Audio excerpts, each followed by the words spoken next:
Jam, Assalamu alaikum. How you doing? Walaikum salam, brother. All good, all good. You? Yeah, not bad, not bad. How was your iftar today? Good. It was a bit of a random one. Kind of just threw some bits from yesterday, a couple of bits from today. So yeah, nothing special. Just a big sandwich of egg, spinach. Yeah, just random stuff. So that's good to hear. We ain't got a lengthy session today because today's the last one, the penultimate one. Sorry, the last one actually. hmm And what we thought was obviously a lot of the players that we've interviewed, their project restart has started to some capacity where they've gone back to training. So for them to be on at this time of the night is a bit difficult because they've got training tomorrow, etc. But the good thing about it is that inshallah there's massive scope for this to continue beyond Ramadan. It may be at different times and stuff, but hmm there's massive scope for it. Spoken to the players and a few other players who would want to come on, but haven't been able to at the moment. So that's a good sign. So obviously this week, what we do is speak to yourself.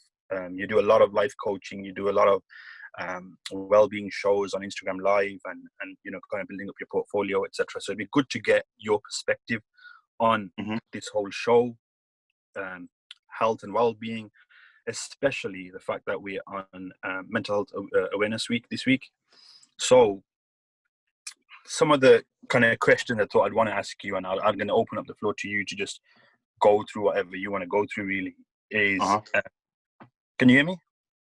Yeah, I can hear you. Awesome. So obviously, in a way, through this program, we've been supporting a lot of young adults in the city of Birmingham, as well as others who have been watching online all over the world, etc. And what we've been doing is subtly, in a way, been supporting mental health, physical health, and well-being. How do you think it's gone so far the last 4 weeks? Yeah, all in all, it's been a great 4 weeks. It's been great to be involved and coming into it. Again, my sort of scope was, again, what you sort of repeated, what you've said in terms of giving people, and it's almost like an outlet. And it's very easy for us, especially during this time, which none of us have experienced before, to want to get out. And whether you take one step one way or one step another way, having an outlet for you to release the days of the tension and to just get yourself moving, I think it's been really good. It's been really key. The whole format of it, obviously starting off with the chats, it's a lot of them, even to myself, I've watched them, I've listened in to all of them. They've been quite inspiring, and it's knowing that no matter who you are and whatever background you come from, you can always relate to someone, and certain things resonate with people more so than others. But in that respect, it's been really, really good. It's been really good.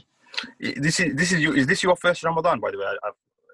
Forgive me if I'm asking personal This questions. is my second, third kind of, but my second. I took my Shahada 2 years ago, so this is my second. MashaAllah. And how have second you found it, like compared to the first year? How have you found it this year? Completely different. Because I'm quite disciplined anyway, the fasting side of it didn't really bother me. I was actually, obviously, I know everyone was more active last year, but in comparison to last year, I was teaching classes at 6:30 in the morning, training clients throughout the day, running a health club at the time. So the sort of fasting and getting through that, again, it didn't really bother me. But this time round, in terms of spiritually and just actually like really getting down to it and actually really focus on it, it's really been different in that sense. It's given me a bigger sense of energy, and I've taken quite a lot away from this time. And people have always said no Ramzan is the same as the last. And this one, again, last year it was not by myself, but it was very much, now I'm sort of within a family and having that family aspect to it and everyone coming together. Although we're not able to go to the masjid, it's been really, really good. So, and again, next year, again, it will build on and it will build on. So yeah, inshallah. Inshallah. And obviously Ramadan is like a month of reflection and remembrance, which fits kind of perfectly into mental health, physical health. It teaches a lot about how to train our own body, keep disciplined, and it's supposed to kind of get our body ready for the next 11 months of the year. How do you think fasting has benefited you around, we'll go on to physical health, but how do you think it's benefited you around mental health, yourself personally? Yeah, so like you sort of mentioned, I'm quite big on, first of all, when I look at health from the 5 dimensions of health. So I look at it from a physical point of view, which is generally what people sort of tie it to, emotional, intellectual, mental, and first and foremost, spiritual. And where I see it's really taken an effect this year is, okay, it's made me sit back and look within myself, reflect on everything as a whole, but it's really not forced me, but it's put me in a position where I'm sitting here, I'm asking myself questions, I'm looking into different aspects of my faith, and really getting to know myself first of all, which is then I feel now coming out of this Ramadan, mentally I'm in a stronger place. There's a lot more clarity to what I'm doing. I know everyone's saying, okay, what is my purpose? What is my purpose of life? I'm very big on when you know your why and what you're doing, and why you're doing it, everything becomes a lot easier and everything becomes a lot clearer. So I've really gained a lot of clarity during this Ramadan over the last 4 weeks. And like I said, it is the 5 dimensions. We tend to focus on the physical, but the emotional, again, for me, it all ties back into that spiritual. Because when you speak about emotional health, you're talking about, okay, what is your mindset? What is your outlook on life? What is your outlook, or how do you react to certain situations that might arise? And of course, during Ramadan, it's very much finding that peace and being humble, but being grateful for what we have, and just sort of moving forward in that respect. So yeah. You mentioned the 5 dimensions, and we'll come on to those 5 dimensions. And then you obviously, the kind of point we're trying to move to was the mental health, and you mentioned spirituality, which people of faith can kind of look towards and link to mental health. And one of the things that really has taken me by surprise in a positive way is how, with the times, people are now, able to understand and acknowledge and accept mental health is an issue that arises. When I was growing up, it wasn't called mental health. I'm probably showing my age here now, but it was like basically black magic or something else. It was a taboo. It still is a taboo. It's not like it's not a taboo. How important do you think it is for people to come out and speak about it? And I know, like, I'm not against this 1 week, let's talk about mental health awareness, because it's a week. And for me personally, it should be spoken about all the time. From a religious perspective, we regularly talk about it, and we have actions in place from a spiritual perspective that focuses on mental health on a day-to-day basis, which I'll touch on. But how important do you think it is to be open about issues such as mental health? I think it's key, and like you said, it's always had this kind of taboo around it, and I think we are very much in that sort of middle stage, that transition of, okay, it's okay to talk about things. The stigmas and the sort of stereotypes around whatever issue it might be, they're starting to lift. I think people are getting a better understanding of each other, but I think that comes from people starting to understand themselves. So from an inner chatter point of view, everyone has this inner voice. Whether that inner voice is telling you to do good or bad, we all have this inner voice, and it's your mental health sort of, it stems back off a lot of that, and it's where is that steering you, and how can you overcome these things, and what processes can you put in place yourself? Because again, I'm someone who, like yourself, I know the whole mental health awareness weekend is great, because again, it's bringing it up in conversation, it's allowing people to have conversations within their homes, between their peers, but most importantly, it's a time again for us to reflect and think, okay, this inner voice, it's okay, I've been down for the past week, why is this? And I know there's brothers and sisters watching, but especially brothers, opening up and speaking about mental health issues that we might have, or different things that we might want to overcome. We just sort of put it down to, like, hey, let's can't go. Do that. We're bad mans with the man, then we can't talk about these things. Exactly. Man don't talk about these things. Man don't cry. Do you know what I mean?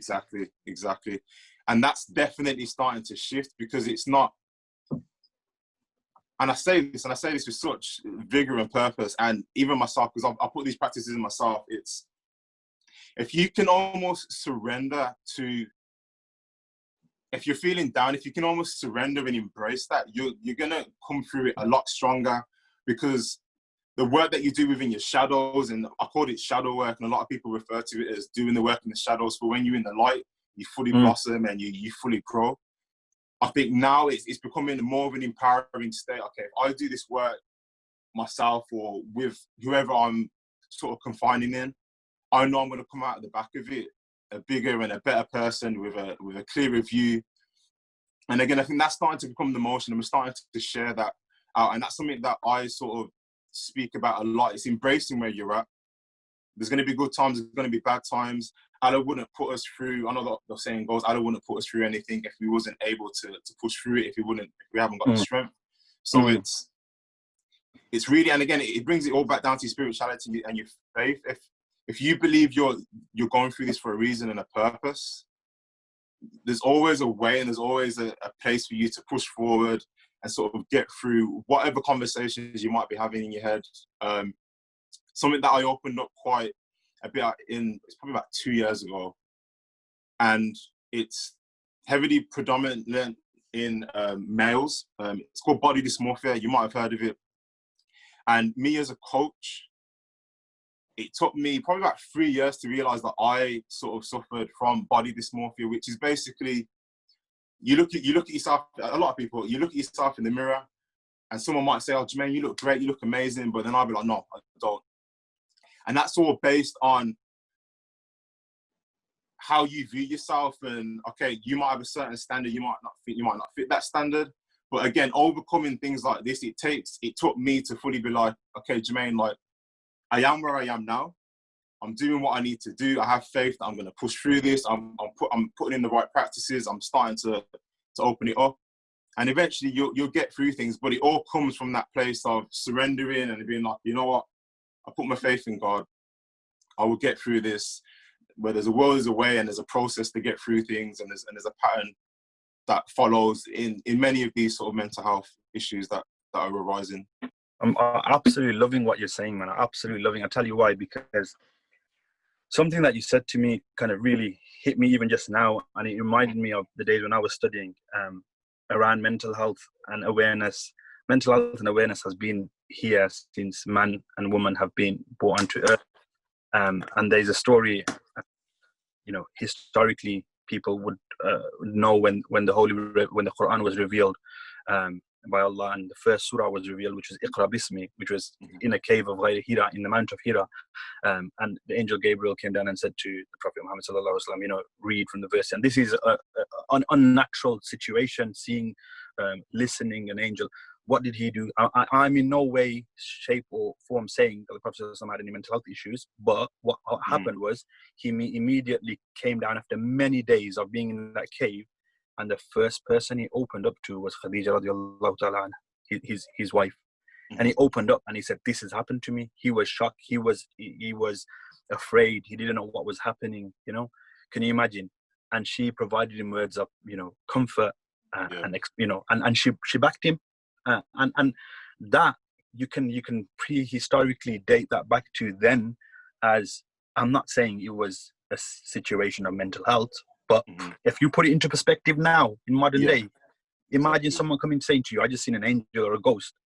You would probably say, "You know what, you need to go and have some Prozac or some other medication or whatever." And I'm not saying that's not the way or whatever. I'm just trying to kind of remember of that situation then. And there's many hadiths after that. We even talk about shura. Shura is basically seeking advice before you make a decision. Before you if you are confused, you gather a group of people who are well known, who are respected, who are honest, trustworthy. In the modern society, you could put that as doctors, counselors, mentors, and you speak to them and you seek advice before making a decision. There's many hadiths in Bukhari, Tirmizi, Ibn Majah, loads and loads of places, and I think that's the beauty of Islam for me personally, where you can, like many people say, the Quran is not a book of science. It's not. It's a book of science, but there's many science within the Quran that can help and support. And I'm not saying it's for everyone, because you need a deeper understanding of religion, and you need to speak to qualified people, etc. And I'm by no way means am I saying I'm that qualified person either. But having studied the amount I have studied, alhamdulillah, I can say to an extent that the stuff that you just mentioned now in regards to, you know, the spirituality, the shadow work, etc., links back again to salah. For me personally, I'm speaking again, please, anyone watching, I'm not giving any information. I'm not a medical practitioner. I'm just giving a personal opinion on salah. Like, there's a thing in salah called khushu. Khushu is, it's a kind of, I don't know what the word in English is, but it's basically a connection between you and your Lord. And I mentioned it on a number of occasions in this show throughout the course of Ramadan, around some people take salah as a chore. Take the chore away and see as a form of communication between you and your Lord, and you'll see a difference in your mental health straight away, and instantly. And I think that's quite unique that you know, like what you mentioned there, and touching on, obviously you mentioned about the males, and we get it, the society we live in now, and that's 100%. But there's also issues around for females as well, in the sense of isolation and loneliness. Now, you could, the counter argument could be, Ubaid, if you said salah and, you know, zikr and Quran is going to be the solution, why is the sister suffering as well, etc. So I'm not saying that it is the only solution, X, Y, and Z, but I'm saying there's females also that suffer from isolation, depression, you know, loads of different issues. And I think that's where it links into physical health, in my opinion. And I'm going to ask you, like, before I ask you about the physical health, like, I've done some studies and research on the topic itself for health and well-being. And there's like the keys to success in life in general, as well as spiritually, the afterlife, is nutrition, physical health, and mental health. If you can just touch on those subjects for us, the importance of nutrition, the importance of physical health, and then how that links into the mental health. Yeah, so nutrition, first of all, something that I'm really heavy on now. And again, it's a change of mindset in terms of nutrition. And the first thing I say to people that I speak to is, okay, define nutrition, define diet to me, because we all have this sort of preconceived, or we all have this conception of, okay, a diet means I can't eat this, I can't eat that, I can't eat this. Which, if you look at it from that side, if you're depriving yourself of something, or you don't see the purpose and the meaning in something, I'm not saying it's going to lead to depression, but you're not going to enjoy what you eat. It's going to seem like a chore, like you said. So changing your mindset in terms of looking at food as food is fuel. It's the fuel us for our day. It's to fuel our brain, where it causes all these chemical reactions that happen in our brain. And this isn't me saying that you have to eat bland food. None of us are going to eat bland food day in, day out. It's being conscious of what you eat, and just being smart with it. And there's things that I post up on my Instagram in terms of brain foods and talking about all these foods, and we don't quite deep. Okay, what am I eating and why am I eating it? It's one thing, and I'm not a person who says to anyone, stop eating your fast foods or stop eating this. It's all about balance. It's about balancing your diet, balancing your lifestyle, balancing your physical health. So the whole thing of having a cheat day once a week or once every 10 days, or however you want to look at it, your body still needs the bad fats to live healthy. So cutting them out completely is going to lead you down that path. So that's one side of it. Going back onto sort of the brain foods and how it feeds your brain, and when you go on later in life, you talk about things with dementia and so forth, and these type of diseases. These can sort of be prevented with the foods that we eat now. And yes, as growing up, it's like, okay, eat your fruit, eat your veg, it's going to make you healthy.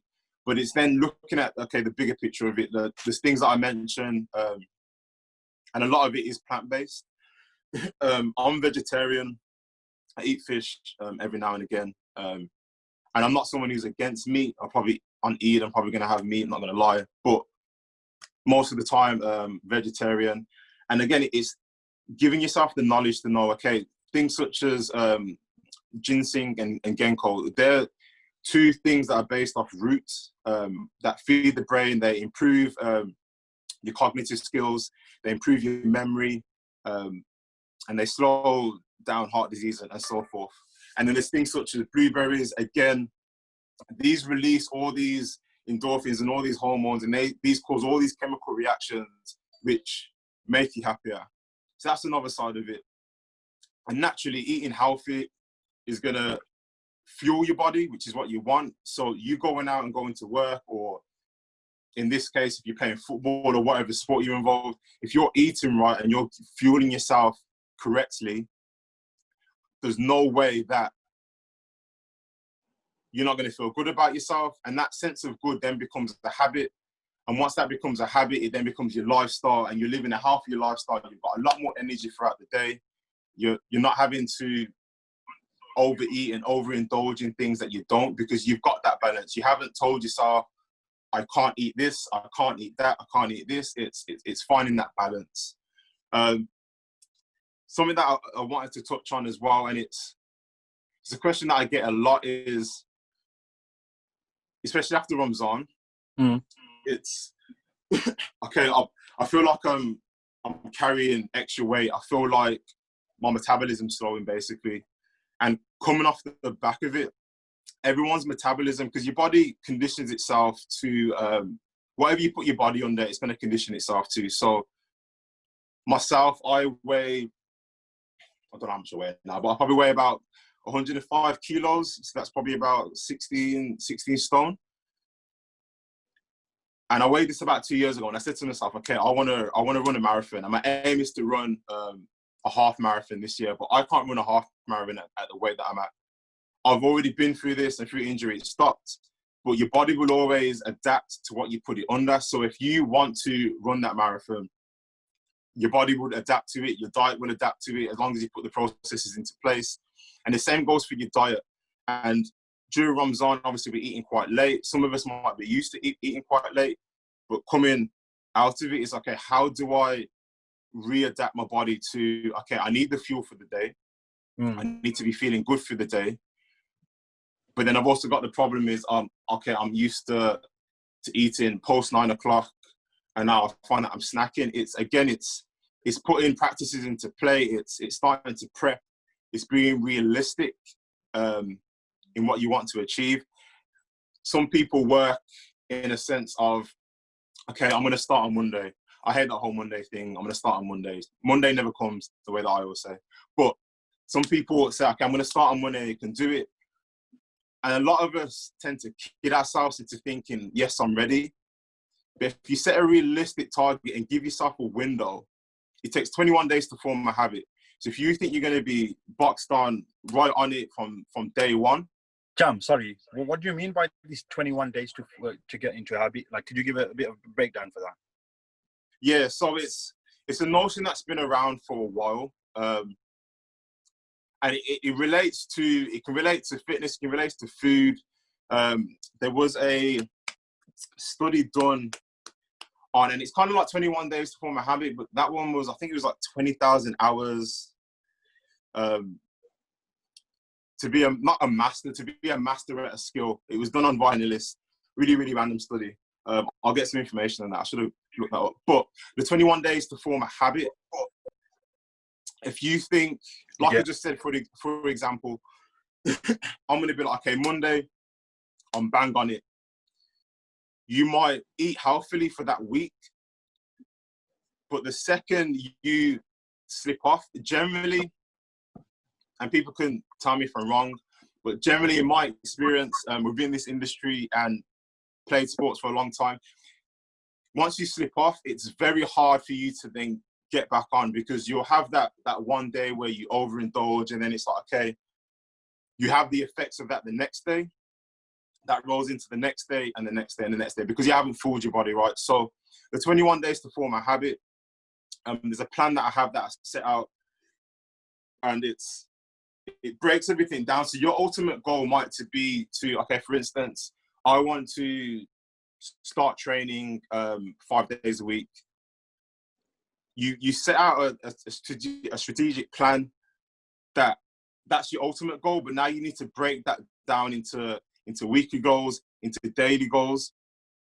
And as time goes on, it becomes more natural. You're not forcing it, because you're not saying, okay, today I have to go out, I have to train three times today, I have to drink 3 liters of water, I have to do this, I have to do this. If you're trying to do all these things at once, you're really giving yourself a hard task. And don't get me wrong, there's a lot of us who are strict and disciplined and can do this, but I guarantee you there was a stage where you've had to keep at it. You've had to get up and be like, okay, I'm starting again. It's a new day. I'll go again. If you consistently do that for 21 days, that becomes a habit. There's then the thing of, if you consistently do something for 90 days, you've then made that lifestyle change. So it's very hard for you to revert back to that day one, because you've now made it a habit. It's now a part of your lifestyle.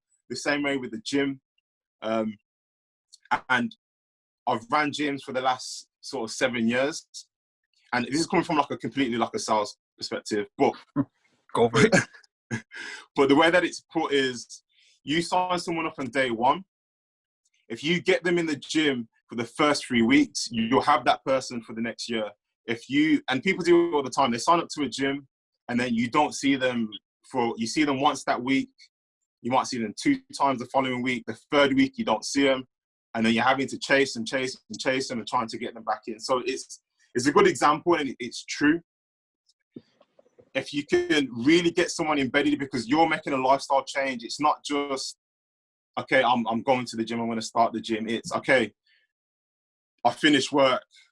Okay, now I need to go. Do I go home? Do I do this? It's changing your pattern of what you're used to. And your pattern could be, I come home and I sit on the sofa. But it's now trying to, okay, I need to put these practices into place. Over 21 days, I'm going to set myself a target of this. I'm going to go about it in this way. But I'm also going to give myself the room that, okay, this is something new. It's something that I'm not used to. Yeah.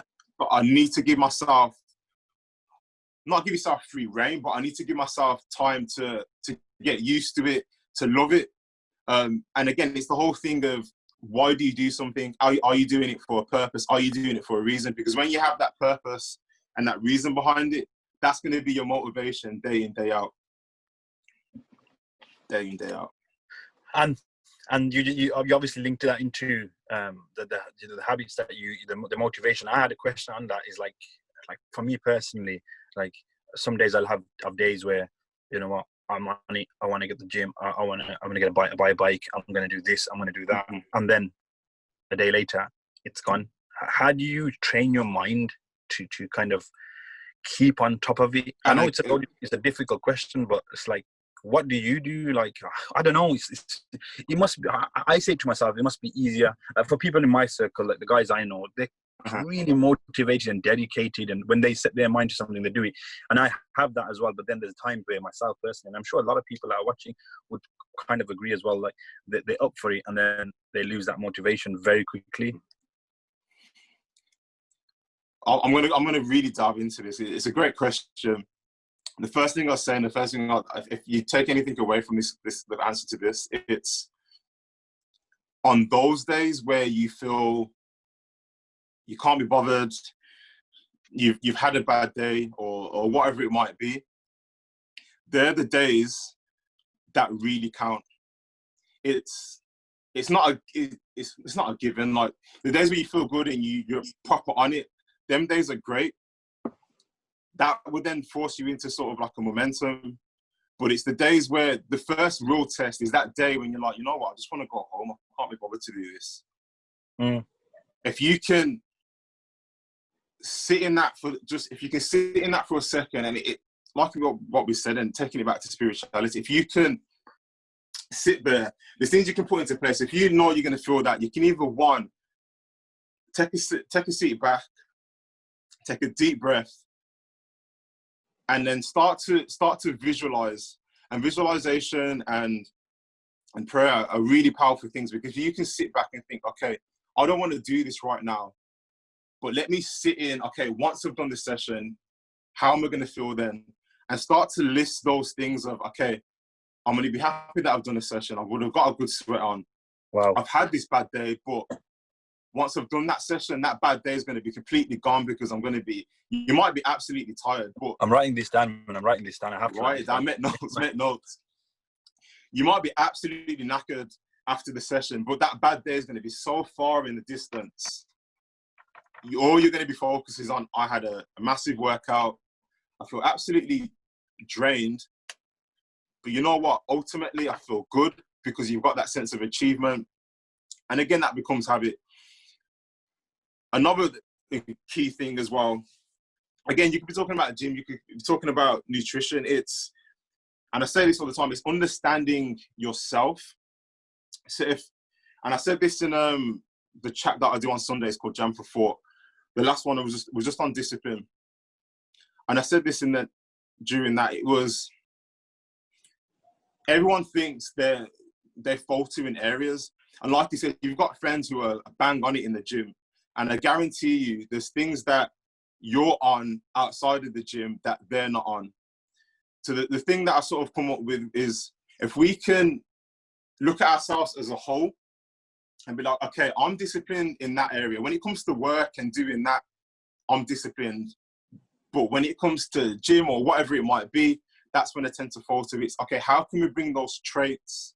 What do I do there that I don't do here? Why can I motivate myself to get my work done? Or how can I dedicate my time to my family? Or I'm good with fitness, but I'm not good with my nutrition. How can we bring everything to make yourself whole and bring those traits in? So it's really looking from within, being completely truthful and honest with yourself. And it might take you to ask someone that you're close with, to ask those friends, okay, why am I like, what am I like? Why am I like this? Why can I do this, but I can't do this? Another thing you mentioned as well is having people around you that share the same desire, or you've shared it with them. Like, okay, I really want to do this. Like there's some of my friends, one of my friends, actually, one of my best friends, he literally said, Jam, he said, I really want to get on gym. I really want to do this. Like, get on to me. And he was just completely open. He said, I would come up with an excuse, but for the next month, I want you to be on my case. Like, have you done this? Have you done that? Sounds like me, and man. Sometimes, it sounds like me. It sounds like me, this guy does. And it's perfect because it now gives you that accountability, because a lot of the times we want to do it for ourselves, but it's not until we have somebody else to pick us up on it that we start thinking, okay, I need to do it, because I don't really want that person moaning at me or getting at me. So again, share it with, it doesn't have to be a group of people, but share it with one person who you know, okay, you're disciplined in that field. Okay, you're going to keep me on it. Get on to me for the next month. And again, 21 days a habit, it forms a habit, and then it starts to roll on. So there's many answers. I could speak about that for a while, but giving yourself the accountability, and those days really sitting back and starting to look, because once you've done a couple of sessions on the good days, don't overlook those, celebrate them. Whether you want to write it down or you make a mental note, but remember how you felt at the end of that session, because that's what's going to get you through. That's what's going to pick you up. Like, if I've had a bad day and I've gone and I've had a banging session, I'm like, you know what? I love this feeling. Let me soak in this feeling. And yes, like, we get a pump, we might have a leg pump or whatever it might be, and we're like, you know what? This is good. Like, soak in that feeling and remember that feeling, because on that day when you need to get up and you need to go, that's what's going to push you through. If you're speaking specifically, just quickly on fitness, finding the right time to work out, it's completely down to you. There's no right or wrong time, but I would always suggest and say work out first thing in the morning. Why is that? A lot of people say that. A lot of my friends who work out quite regularly, they say they get up early, do it early, get it out of the way. Yeah. Is that the reason, to get it out of the way, or is there other benefits to it?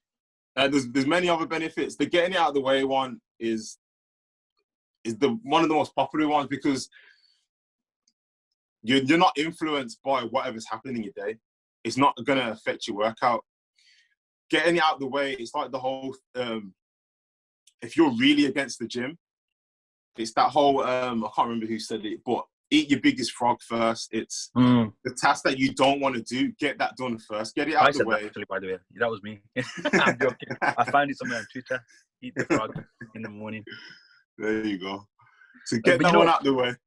Get that one out of the way. I want to touch on that, what you just said about getting out the way in the morning and other benefits. But I also want to make it relatable, if that makes sense. And what I mean, right, is the people that are viewing.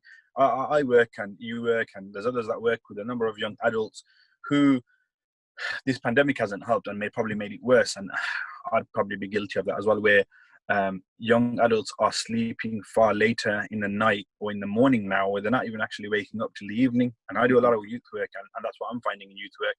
So, and sometimes that leaves you feeling a bit crappy, like waking up late. Like some young adults I work with, I messaged them about some programs and stuff, and they replied at 8 p.m. in the evening, because that's just when they woke up. And that leaves you a kind of a horrible feeling in your body. How can someone, and I know you mentioned what you said, and I'm going to really take that up in terms of, if I went to the gym, this is how it would be. I'd work out, feel good, and then have that mindset. What kind of message would you give to those who are struggling to sleep and trying to want to fix their patterns? I know loads of people on this call now, even that have sleeping issues, insomnia issues. How can what message would you give to those? For those, and it's not insomnia. I've dealt with that personally for about a month, and I know it's not easy to get out of. Some people have insomnia for years, for decades. The sleeping thing, again, it all comes back to a routine, and it's never gonna, again, be realistic. It's never gonna change in the space of a day or 2 or 3 or even a week in some stages. But you've got to start, and we all go for these big changes, like I'm going to do this, I'm going to do that.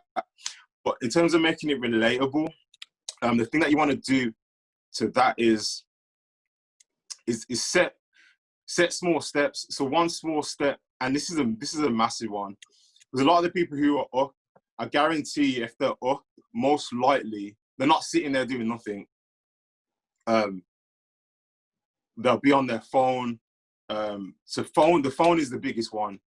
And not just being on your phone, but your phone being in close proximity of you. You don't really switch off from your phone. And I'm not saying that I do this every night, but there's nights where I know, okay, I really want to sleep. I'm going to leave my phone outside of my room, or I might leave it in the living room, but I won't have it. I won't drop asleep with my phone on my chest or drop down to the side or on a side table. Take it out of reach.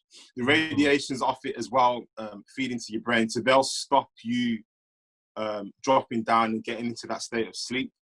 But even prior to that, if you know you want to sleep, and you might set your time, okay, I want to sleep at midnight because I want to get up at 8 o'clock. I want a good 8 hours sleep. Realistically, you want to put your phone down at least half an hour to 45 minutes before you sleep. So phone's away, social media's off. You might still be here watching TV, or you might be having a bit of family time, or you might just be sitting down writing, or whatever you want to do, just sitting and relaxing. But disconnect yourself from your phone, because again, the first thing we do in the morning is generally we pick up the phone before we've had a glass of water, before we've even taken a breath, and straight away we're back on it. And it's great now that, especially, I don't know if Androids do this, but with iPhone, obviously it tells you how many hours on average you're spending on your phone per day. I've got that update now as well. If you consciously take that in, I consciously take that in, and I know I can't even remember what day it comes, but there's mornings I get up and I see it, and I'm like, oh, it's up by 15% or down by 20%. That affects your sleeping pattern. I spoke about this again as well on Sunday. My sleeping pattern through Ramadan has been all over the place. I've been running off 3 to 4 hours sleep, and again with the whole, because I'm a person, I'm up at 6:30, no alarm, I'm up, ready to go, ready to do this. During Ramadan, I've been up at 8, which still isn't enough sleep. Said to myself I was going to have a nap in the day. That didn't happen. Just constantly running. But what the point that I was getting at on Sunday is, I've now become accustomed to thinking, okay, I can run off 4 hours of sleep, which is wrong. That's just my body telling myself, Jermaine, you've done it for this long. I can't. So for the people who are struggling to sleep, me completely all over. I tell myself, yeah, I can do 3 hours, 4 hours, and be fine. But and that will catch up with you. Catch up with you. Yeah. And there's so many stats out there. You only have to type it into Google, and it decreases memory, brain function, concentration levels, your performance on a whole. If you're a creative person, it's going to dim that. So I'm not saying that 8 hours sleep is for everyone, but consciously try to start to test yourself. And okay, I want to get to bed. Okay, I'm going to bed at 3 o'clock. Okay, tomorrow I'm going to go to bed I'm going to try and get to bed by 1. I'm going to leave my phone alone and just gradually start to work it back. When you get to a point where you're going to bed at 12 and you still feel like you're not getting enough sleep because you might be waking up, try going to sleep. And now's the perfect time if you're not working, if you're obviously working from home or whatever. But go to sleep and don't set an alarm, and see how much sleep you get in that time, and do it for a couple of days, because you might find the first 2 days you might wake up for 4 hours, but then the third day, because you're not setting that alarm and because you're getting into a deeper sleep, you might sleep for 10 hours, and then you start to see, okay, what is my average time? Because some people can run off 4 hours sleep, but if we're speaking about lifestyle, we're speaking about longevity, and if you've got goals and aspirations, you want your brain to be fully functioning. You want to be doing everything possible to keep you going, because there's very much this notion of, and you see it quite a lot, is, okay, wake up at 5, pray, meditate, exercise, do this, do that, which is great. How long can you maintain it for? What time are you going to bed? Because if you're going to bed at 9 o'clock, then that's perfect. If you can wake up at 5, everyone's still asleep. You know, you said perfect. Can I, sorry to interject there? There's no such word as perfect. No. I was going to say that there is, in my opinion, from a religious theological perspective, people may sometimes ask or never really think of it. Why do we have the 5 prescribed prayers? You know, Allah says in the Quran, "Inna salata kanat alal mu'minina kitaban mawquta," that He has ordained you to pray the prayers at certain times.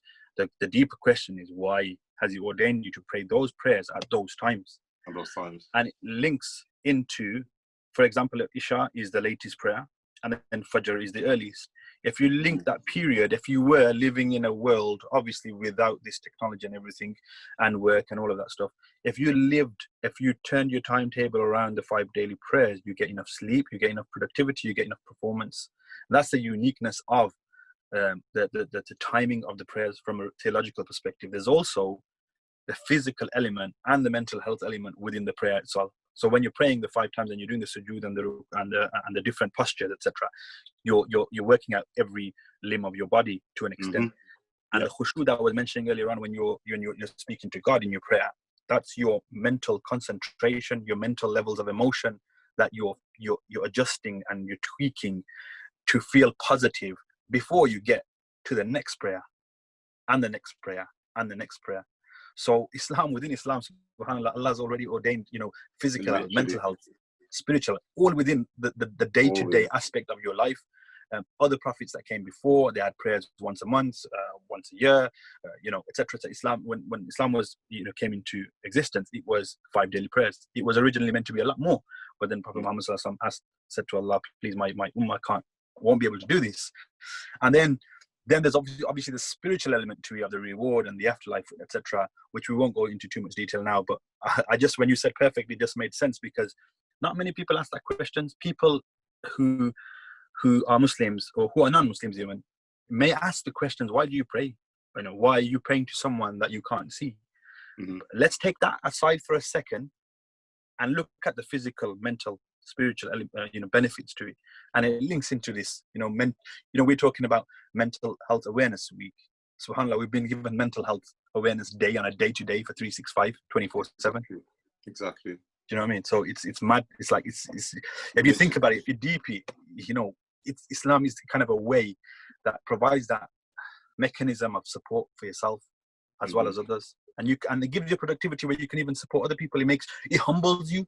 You can be that man on the road who's got P and he's got this car and that clothes and whatnot. But you're standing in front of your Lord. You got nothing. You're nobody. Yeah, you could be gone like this.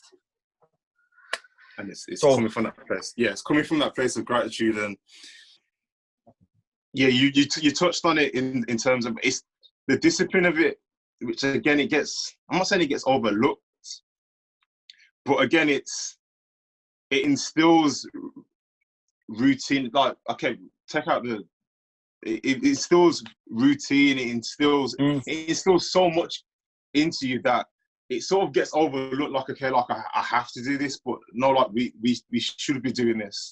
No, sorry, Jan, sorry, I just got to come in again. I'm so sorry about this. No. You said earlier on, and I said I'm going to write it down. Mm-hmm. Sometimes, when you said if you're not feeling motivated to go to the gym, tell yourself, and how did you feel after you had that workout and stuff? And I just play that into my mind when I pray. For example, if I'm doing Zohar and then it's Asr time and I'm feeling a bit tired and lazy, exhausted from work, I remember I did Zohar and I felt like this afterwards. I had this refreshing feeling. So that's why I'm doing Asr. Mm-hmm. This is actually mad. It all interlinks, because for me, again, the same with you. When I think about, okay, I need to pray, it's like I'd always think of the feeling afterwards. And my wife will say this in terms of Jermaine prays and he comes out and he's so like, I'm so humbled and just at peace. I'm almost like in a daze for a little bit. Mm. But that feeling, I'm not saying it pushes me to pray, but in a sense, like it does, because I love that feeling. Because, and I always think about when I took my shahada, the sense of peace and that came over me. It was just that feeling. It just drives me to deepen that connection and just to continue with my faith. And alhamdulillah, it's been a great journey so far, and many more minutes to come. But yeah. I know we obviously link this into Deen and mental health and physical health, but obviously the show is about football as well. And apologies anyone viewing and listening in that wants to hear about the football, but we are going to touch on that. Jam, we could go on for hours and hours, and I've just realised looking at the time. I want to ask you how the importance of all this physical health, mental health for athletes or young adults or young people who want to participate or make it to the pro level, whatever level they want to play at. How important is it for them to keep active and have a routine and have a discipline? It's so key. And like I train young teenagers and kids like one-to-one, and a lot of their stuff is performance based. And I say it to them, and I was thinking earlier on, it's like I treat this as myself as well. As much as I've played sports to high levels, I've played some professional, I've played cricket, football, basketball, whatever. I've done it all. So in a sense, you kind of think, okay, it's instilled in me, and I have no aspirations of becoming a world star athlete. But if we adopt the patterns and the routines that athletes take, whether you're training for a sport or you're just training to be healthy, like you're gonna attain a level of performance and a level of fitness that you think is well beyond your means. So, and impossible is nothing is impossible. Like I said earlier, your body adapts to whatever it wants to adapt to. But for people aspiring for sport, as much as it might seem tedious, you will see the results, you will see the change. Water being number one, absolute key. Your body feeds off the water. The first thing I always say is, as soon as you wake up, make sure you've got, it could be a small bottle like this, but make sure you have some water next to you, because if you think you've been not dehydrated, but you've been asleep, your brain needs water to wake up, to get going. Drink that bottle, drink a sip of that water, and your brain starts going, your metabolism starts going, your performance starts to enhance. And when we start to drill it down specifically to like, okay, match day, it's come to a Sunday. And I get this question, what should I have on before a game, on match day? What should I have before a game? Like, what should I be eating? What should I be drinking? I spoke to Kasim about it as well. Who's really, he's asked me so many questions. It's been so great. And it's so nice to hear someone who really wants to make that change. They really want to know, okay, how can I make that difference? Because that extra yard in a game, or your brain being switched on more so than your counterpart or someone in your opposition, that's the difference it's going to make between you stepping up a level, making it pro, making it semi-pro, or just reaching levels that you didn't think. It's all these little things. It's all these little steps. It's never going to come overnight. It's always going to be consistency. But to keep yourself motivated and focused, you need to have that variation in what you're doing. So going back to the water, before a game, again, it's all dependent on your how much you weigh and et cetera, et cetera, et cetera. But you should be looking to have at least 1.5 litres of water before a game.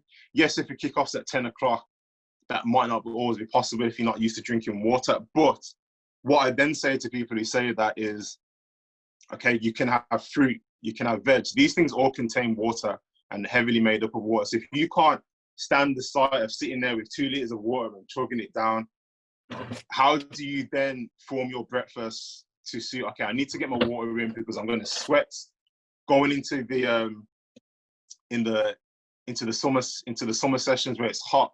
We're losing all this water. You need to replenish yourself. So 1.5 litres of water before your game, 2 to 3 hours at least.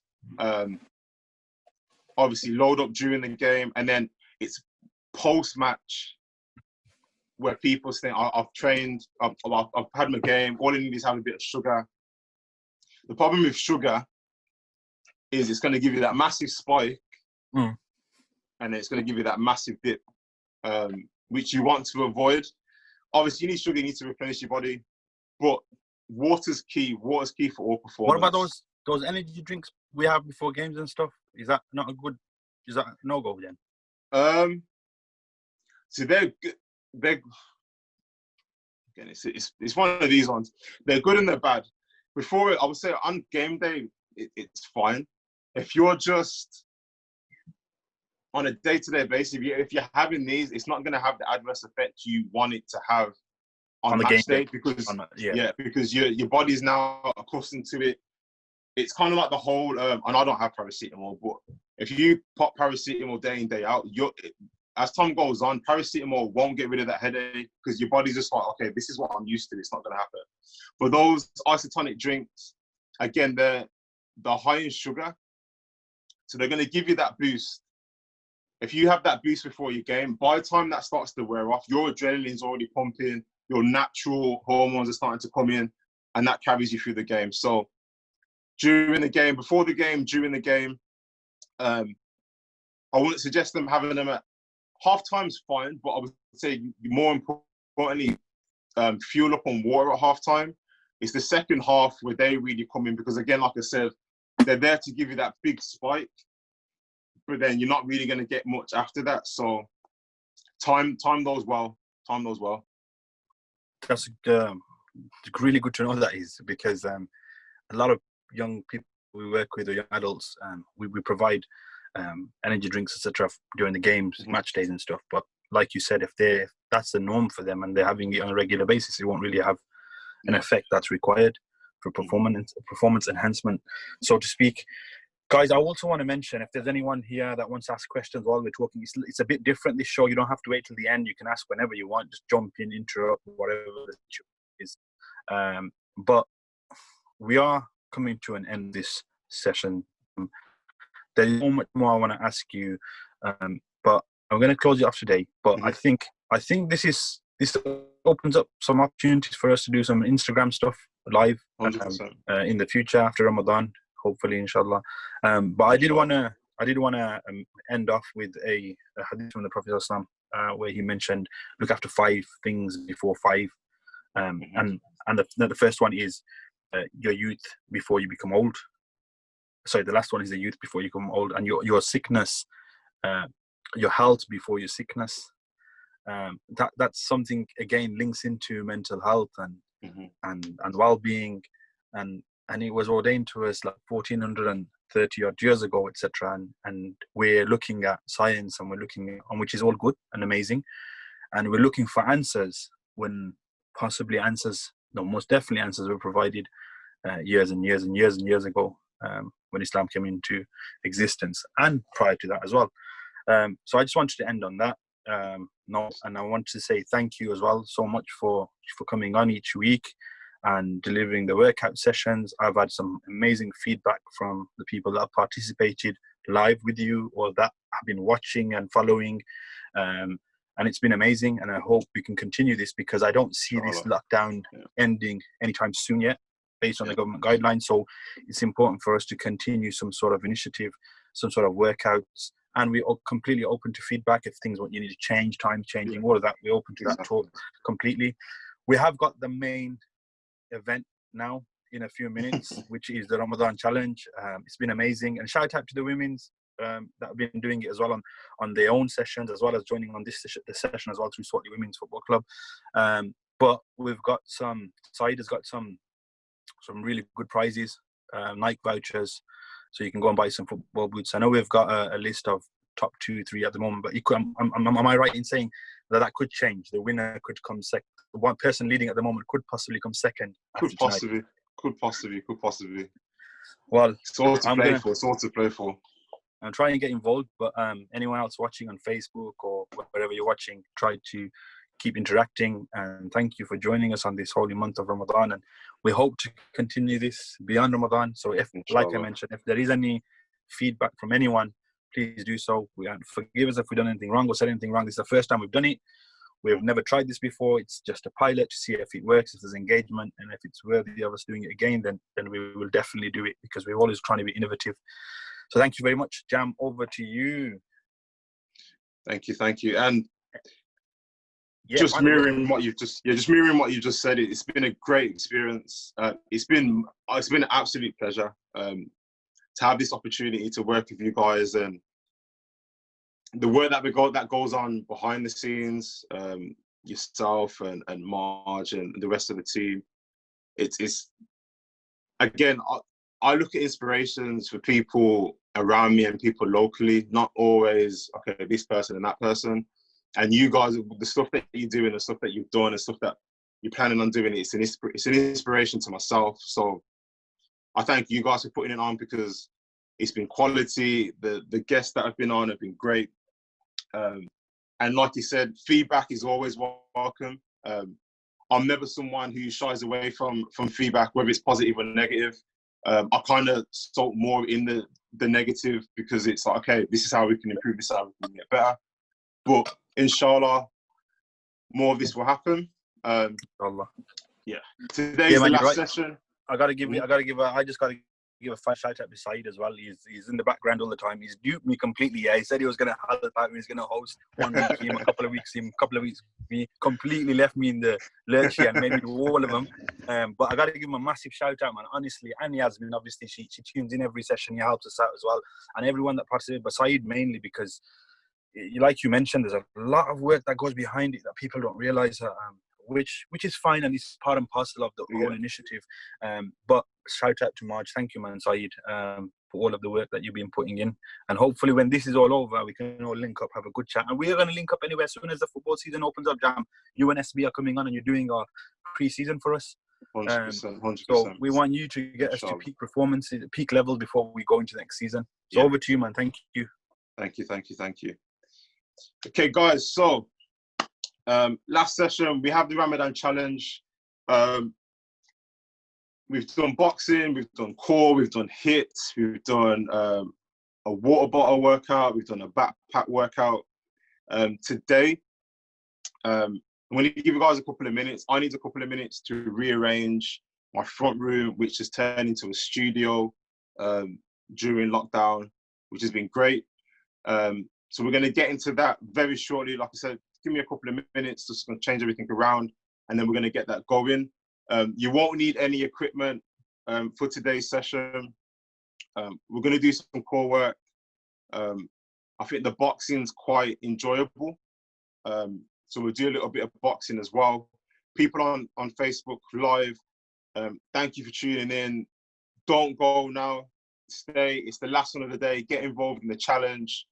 It is still up for grabs. As much as the one winner kind of has run away with it, there's still going to be some.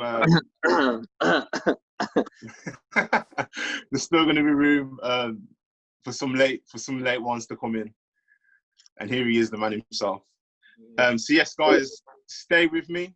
I'm going to quickly change my room around, get ready. We'll get into a warm up, and then we're going to get this going as soon as possible. While you're we're getting gonna ready, do- Jam, you take your time getting ready. I'm gonna have a quick chat to Kasim. Kasim, how did you find this this 4 weeks? Jam, you carry on, get ready, get your room ready. Sweet, Kasim, sweet. how did you find the Midnight Ramadan show? Me personally, just like how Jam said, man, alhamdulillah, I gotta give a shout out to you and Syed, working behind the scenes and organizing this. Me personally, and I've mentioned it many times to you in private chat. For me, the benefits, they've been endless, whether it's from a nutritional point of view or whether it's just from knowledge in the game, speaking to professionals. For me, alhamdulillah, it's been amazing. I mean, I speak to my family about it all the time. The time Momo Soko, he was messaging me. Now Adi Yusuf messaging me. I'm training with Yusufu all the time. Highgate Park. It's been unreal, alhamdulillah, and it's Your social constantly distancing and all of that, though, yeah. You're not. 100%. Yeah. 100%. No, well, it's only useful. We're about 4 meters away, so that's just it. But alhamdulillah, man, and it's been so insightful, because one thing that you don't get, first of all, is I thought in the lockdown I'm going to do nothing. I'm going to sit here do nothing. And secondly, is you don't speak to professional players just like that, like ask them questions, anything that you might have, and you actually learn that a lot of them have similar journeys to what people just like us would have. You think, oh no, professionals, they have it their own way, or their family must have gone into it, they know these people, they know. But a lot of people they've just put in so much hard work, and the massive thing I've learned is the more work you put in and the harder you work, the better the rewards. And alhamdulillah, it's just been amazing.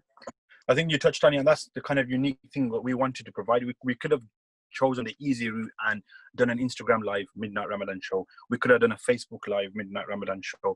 What we wanted to do is make it quite unique, in the sense of, why should I only have contact and communication with the footballers? Why should Marj or Jam have contact with the communication with these professional athletes and future role models?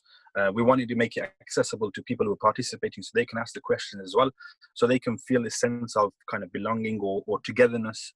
And I'm glad to hear that you've kind of taken some good from it, which has always been our intentions to do so. I must say I am struggling today, because my laptop's not working, so I'm using an iPad, and I am an Android person, so I have no idea to how even check who else is on here. Is Akbar on here? Because he's been on here every single session. I don't know if Akbar's here. Yeah. We got Akbar, we got Layak, we got Yasmin, we got SB. Okay, wicked. Akbar, if you're here, I just want to get some of your thoughts and feedback on how you found it, from a physical perspective, from a mental perspective, and from a spiritual perspective, if it has helped you in any way. Because those are the three things that we were targeting, to be honest. Yeah, sorry, bro.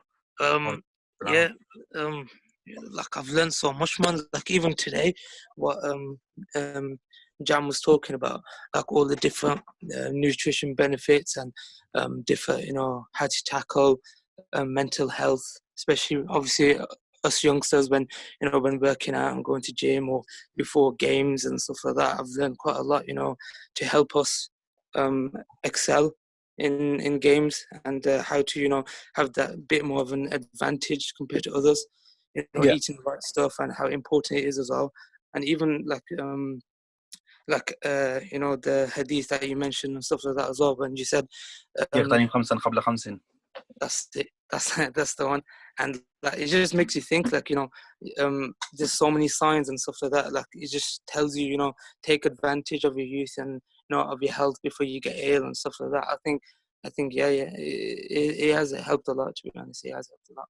And I don't want to put you on the spot or anything. Obviously, you're someone who is quite young, and you're graduating from Bukhari this year, so you're going to be the future generation of ulama in the UK.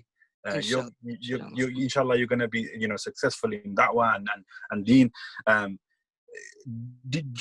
don't want to put you in the spot, so I don't feel like you need to answer. But do you feel that someone that's going to graduate as an alim, a theologian within the religion of Islam, has benefited from understanding the sporting element and how it can link into, how sport can link into deen and da'wah? Yeah, I do think it's a new way, because obviously, like I've said before, I've spoken to you before as well. Like we've got enough, ulama spreading deen and teaching people, you know, the normal way, like in the masjid, and, you know, to the people that go to the masjid. But obviously, when you want to teach people Islam and you want to teach people the right thing, there's other ways of doing it. And obviously through football and through sport, you've got a wider audience, and a lot more different people you can speak to. And yeah, I think we need more people, you know, like yourself. We need more people doing it through sport and teaching people more about Islam and showing like what Islam really is about. We need more people like you, man. You know, there's many of you that are graduating, and those who aren't even graduating. We need more role models. We need more positivity in the world, in the city, in the UK, wherever it may be. And you know, there was, I mentioned it before, when someone who may not know about Islam, because obviously, unfortunately, Islam has been hijacked and other people are using it in the wrong way, etc. And that's what's portrayed in the media. There was a tweet I saw, and I mentioned on this show earlier a number of times. In around, when someone doesn't know about Islam, they don't know Quran, they don't know Hadith, and if they know it, they don't know the translation literally, because obviously there's more deeper transmission and tafsirs behind it. What they do know for fact is they know you and how you are and how your characteristics are. So if you're representing Islam and you're saying you're a Muslim, your behavior and your attributes and your adab and akhlaq is going to reflect to that person what Islam is. So if that's crime, then it looks like, yes, it's okay for Muslims to do crime. If it's drugs, yes, it's okay for Muslims to do drugs. That's the perception, unfortunately, people have. So that's why I think it's important, people like yourself, youngsters who are graduating from the, you know, Islamic schools, etc., to have some sort of intention. I'm not saying don't teach in the madaris, don't do these things, because they're amazing. There's a need for it. But in my opinion, and forgive me, all the sheikhs probably be on my case, but don't be one-dimensional. Think broader, how you can support, how we can all support the wider community, inshallah. Thank you, Akbar. Saeed, are you here or have you gone? Marj, I want to just ask you one final question before Jam. You just let us know when you're ready, Jam. But so, Marj, I want to ask you, what have you taken from all of this? Like, when me and you initially chatted, it was like a week before Ramadan. Marj, are you here? Yeah. You know, a week before we started this, like, we were just, like, before this even started, I think we spent about a week chatting about it, and we said we were going to do this. We had no idea how this is going to go. We had no idea how it would work. What would you take from it, positives and negatives? Firstly, I think. Can we see your face as well? Because people ain't seen your face. I'm gonna be on soon anyway. Don't worry. I'm surprised. Yes. At last. I'm surprised you've been here past 1 o'clock. To be honest, normally your screen is turned off. Listen, this is not a comedy show. During the exercise session. But we're not asking for jokes, man. Go on. Back to your question of how it went. I mean, surprisingly, I think it's gone from strength to strength. As the weeks went on, the interaction has been brilliant. And the feedback that we've got, I think, has been great. It just shows that within such a short period of time, we have put on, which I think, a great show. And it just, why can't we do something similar like this and continue this going forward and provide these kind of platforms? Even when the lockdown is over, people might still want these kind of shows. Obviously, it does not have to be at midnight. But even if it's an hour here or if it's half an hour. What about having different hosts from time to time? Different hosts would be good. I'm sure people are kind of tired of seeing your face and your cap. It'd be nice. That's something we can work on. I've had various feedback about that already, but we can talk about that later. Thanks for your feedback, man. Thanks again for supporting all the way through that.